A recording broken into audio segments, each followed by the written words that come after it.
Okay, are we ready?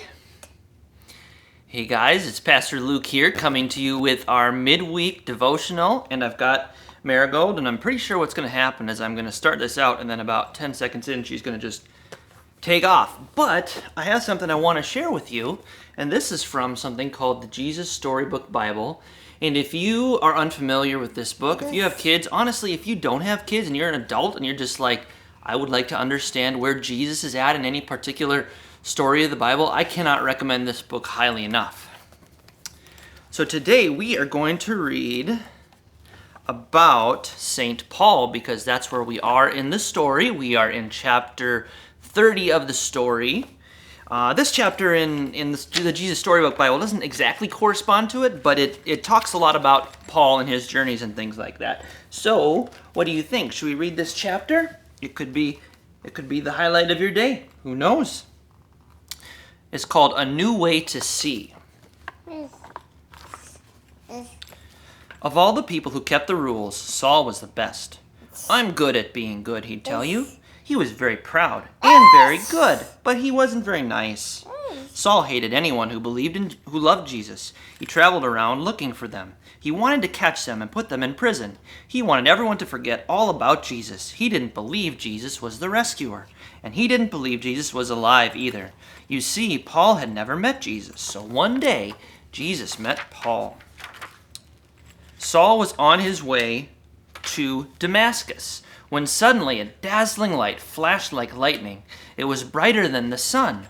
It was too bright. Saul shielded his eyes and fell to the ground. He heard a loud voice. It was too loud. It gave Saul a headache. "Saul, Saul," said the loud voice, "why are you fighting me?" "Lord," Saul answered, "who are you?" "I am Jesus," said the voice. "When you hurt my friends, you are hurting me too." Saul's whole body trembled. "Go to the city," Jesus said. "I'll tell you what to do."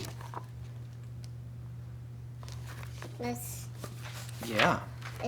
When Saul opened his eyes, he couldn't see. His helpers had to hold his hand and lead him like a little child. Saul was blind for 3 whole days, and yet it was as if he was seeing for the very first time. Meanwhile, there was a man called Ananias who loved Jesus.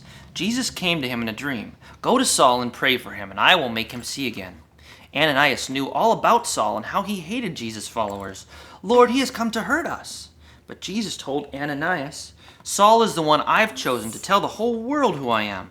So Ananias went to Saul.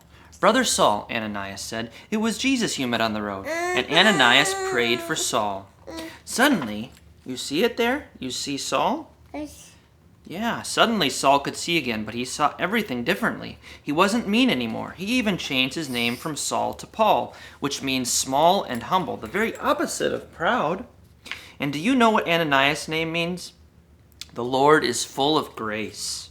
Grace is just another word for gift, which is funny because that's just what Paul's message was all about from then on.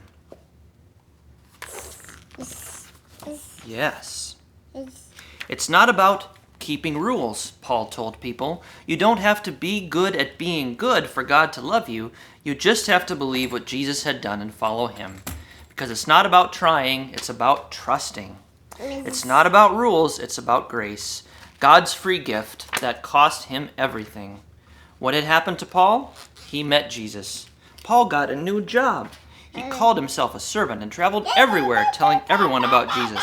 He got shipwrecked 3 times. He even ended up in prison. God loves us, he wrote from prison.